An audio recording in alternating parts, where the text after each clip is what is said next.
Hi, എന്തൊക്കെയുണ്ട് എല്ലാവരും വിശേഷങ്ങളൊക്കെ? ഇന്ന് നമ്മൾ അടിപൊളി ഒരു ചട്ടിപ്പത്തിരിയാണ് ഉണ്ടാക്കാൻ പോകുന്നത്.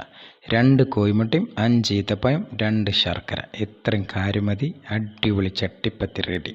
ആക്കേണ്ട കാര്യങ്ങളൊക്കെ തയ്യാറാക്കി വെച്ചിട്ട് ഒരു ഫ്രൈ പാൻ എടുത്തിട്ട് അതിലേക്ക് ഇത്തിരി നെയ്യ് ചേർത്ത് കൊടുക്കുക. എന്നതിന് ശേഷം നമ്മളെ ബ്ലാക്ക് മുന്തിരിയില്ലേ, അത് ഇത്തിരി ഒരു 4-5 ഇട്ടിട്ട് ഒന്ന് നല്ലോണം വഴറ്റി കൊടുക്കുക. അതിന് ശേഷം കാഷ്യൂനട്ട് ആ കണ്ടെന്ന് പൊടിച്ചിട്ട് ഇതേ രൂപത്തിൽ, ഓവർ പൊടിക്കരുത്, ഇതേ രൂപത്തിൽ ഇട്ട് കൊടുക്കുക. 2 ഏലക്ക പൊടിച്ചതും കൂടെ ചേർത്ത് കൊടുക്കുക. ഇതിന് ശേഷം ഇതേപോലെ നല്ലോണം വഴറ്റി. ഇത് നമുക്ക് ആരോ ഉംറക്ക് പോയി വന്ന സമയത്ത് തന്ന ഈത്തപ്പഴം കേട്ടോ, കുറച്ച് തന്നിട്ടുണ്ട്. വൈഫിൻ്റെ വീട്ടുകാരെങ്ങാണ്ട് തോന്നുന്നുണ്ട്. അപ്പോൾ അത് വെച്ചിട്ടാണ് നമ്മൾ ചെയ്യുന്നത്. അതും ഇതിലേക്ക് ആഡ് ചെയ്ത് 5 ഈത്തപ്പഴത്തിൻ്റെ ചുളയുള്ളൂ, അതേപോലെ ആഡ് ചെയ്യുക. എന്നതിന് ശേഷം നമുക്ക് ചിരണ്ടി എടുത്ത തേങ്ങയല്ലേ, അതും ഇതേപോലെ ഇതിലേക്ക് ഇട്ട് കൊടുത്തിട്ട് മിക്സ് ചെയ്യുക. എന്നതിന് ശേഷമാണ് ആണിവെല്ലാണ് നമ്മൾ ചേർക്കുന്നിട്ട്. ശർക്കര ഉള്ളവർക്ക് 2-2 ആണിവെല്ലാണ് നമ്മൾ ചേർക്കുന്നത്. ഓക്കെ, നേരത്തെ കണ്ട പോലെ തന്നെ മൈദ കൊണ്ടുണ്ടാക്കിയ പത്തിരിയാണത് ഈ കാണുന്നത്.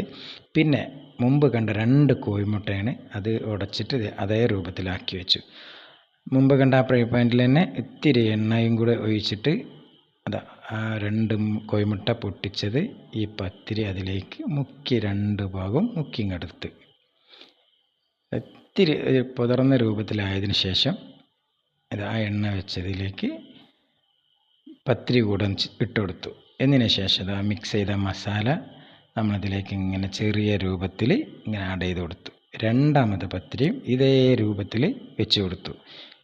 പിന്നെയും നമ്മൾ ഇതേ രൂപത്തിൽ തന്നെ ഇത് കറക്റ്റാക്കിയിട്ട് മസാല ഇട്ട് കൊടുത്തു. 3ാമത്തെ ലെയറും കൂടെ വെച്ചു. അതേപോലെ തന്നെ മസാല ചേർത്ത് കൊടുത്തു. ഈത്തപ്പഴത്തിൻ്റെ മസാല ഇട്ട് അടിപൊളിയായിരുന്നു കേട്ടോ.